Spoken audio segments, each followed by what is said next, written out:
Peter Gray from the AU Review. Hello, Hiya. Michael. I wasn't sure when to sort of get into the like serious emotional side of things, but I feel like I'm just going to get it out of the way first.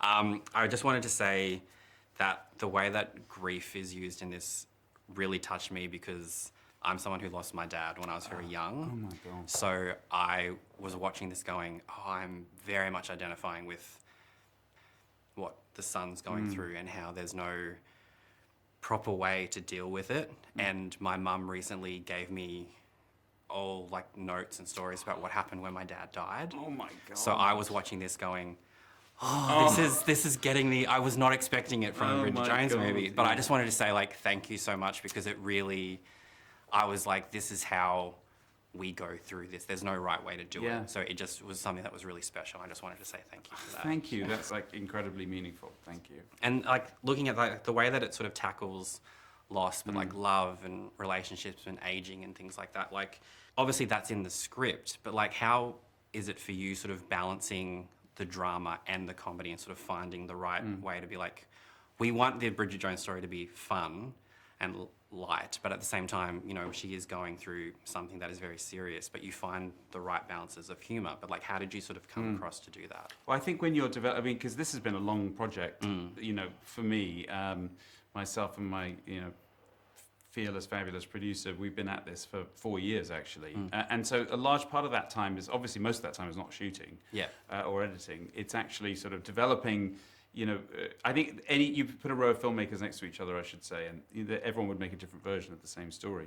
And so a lot of it has been actually, you know, boiling down some of these ideas and telling the story that the way that, you know, I saw it, which is, as you say, was always going to be kind of equal parts, you know, the joy and comedy and like release of a Bridget Jones with, you know, where something that felt really authentic, hopefully, and honest about where she is, where her family is in this particular moment, you know.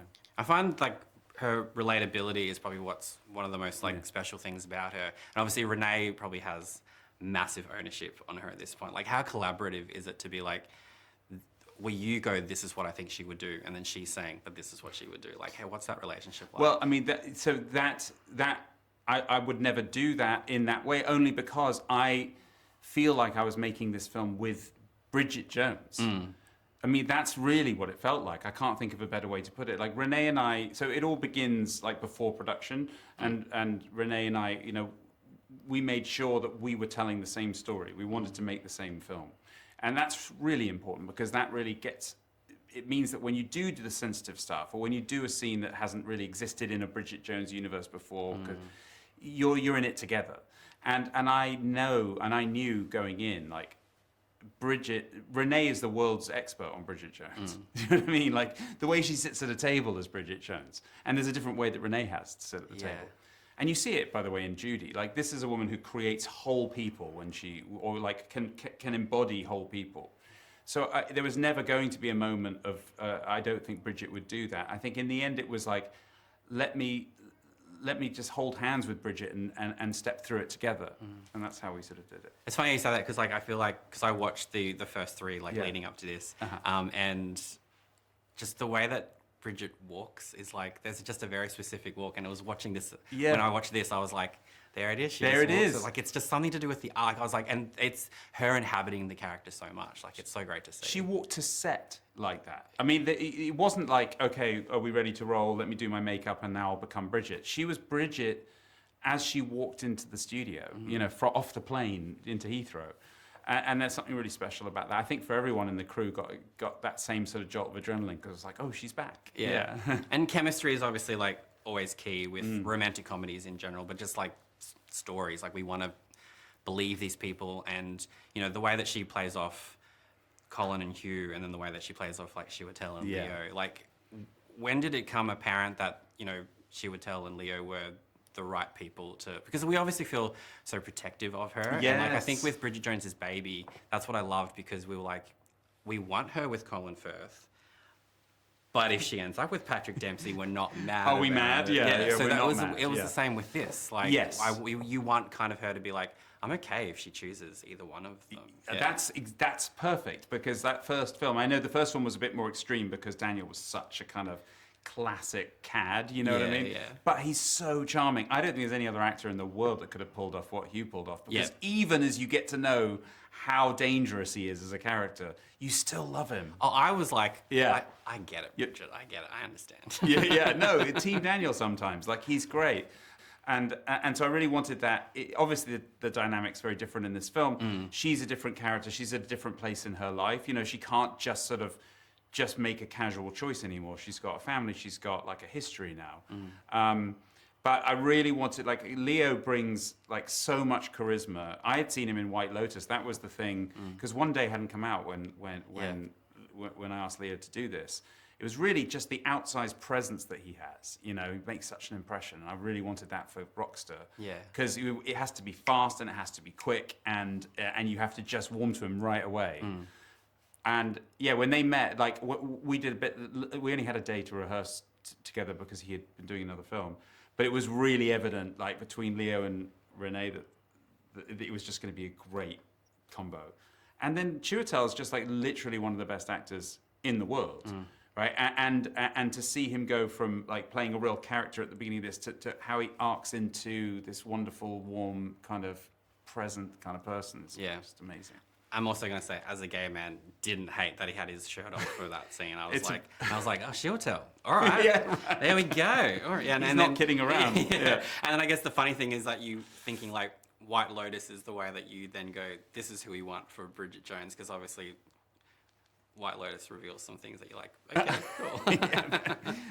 But like the visual language of the film as well, like it's just, are you looking at things in Bridget's world? Are you looking at other films, other stories to sort of put together this like the aesthetic that we sort of think of when we think of a Bridget Jones story? Yeah, that's a great question, because this is all three other films. Bridget's been in her same sort of really famous flat, for instance, in Borough, and you know, elements of her world have been quite similar in the first three. That's that we've been sort of checking in on Bridget.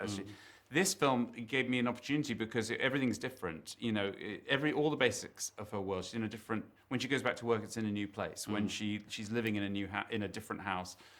And so I had the opportunity to really sort of recreate or create this particular Bridget world. And I wanted it to have like disorder and color. I mean, the big word for me was warmth. It just has to feel warm. Bridget's such a warm person, and I equate sometimes chaos with warmth. You know, because of the times that I visited people's lives and there's no chaos at all. There's no warmth either. And I admire someone living in a pristine perfection, but I miss something. I miss the mess. You know, Miranda, played by Sarah Solomoni, comes in and goes, I just wanted some real life. I wanted some spoiled milk, you know. And that's how I feel about Bridget too. I really love the way that she just chaotically kind of hurtles through her life.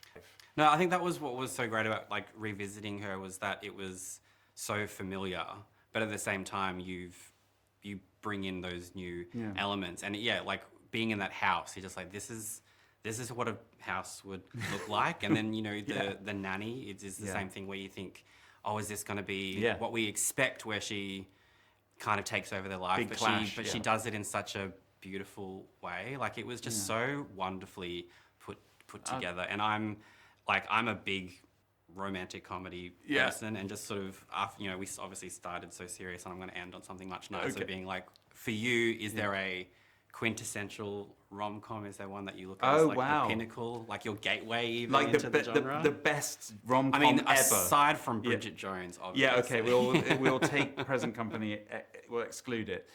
God, there have been some just great rom-coms. I mean, there have been some like, my sister is you'd get on like a house on fire with her, because she's a massive rom-com. She'll be listening to this going, why didn't you say this one, and this one? But like, okay, two that jump out. When Harry Met Sally is like one of the all-time greats. That the combination of you just get their characters right away, and you know that they're going to spar. And no matter what happens in the story, if they're drawn together or not, you just love it. And also Annie Hall, which is always which is a different, like it's a twist on a rom-com, but it is a rom-com. And it's just it's such a beautifully made, and Diane Keaton is just so completely iconic in that. So those two would be mine. One Fine Day is mine. That's great. Michelle Pfeiffer is just killing it. yeah, so great. Oh, anyway, but no, I love these films so much, and as I said, this one really spoke to me in a way that I was not expecting. But I think that's Amazing. so great because it's just showing this maturity of the characters and the story at the same time. So Thank you. congratulations. Thank you so much. Well, a pleasure to talk to you. Thank you. Cheers.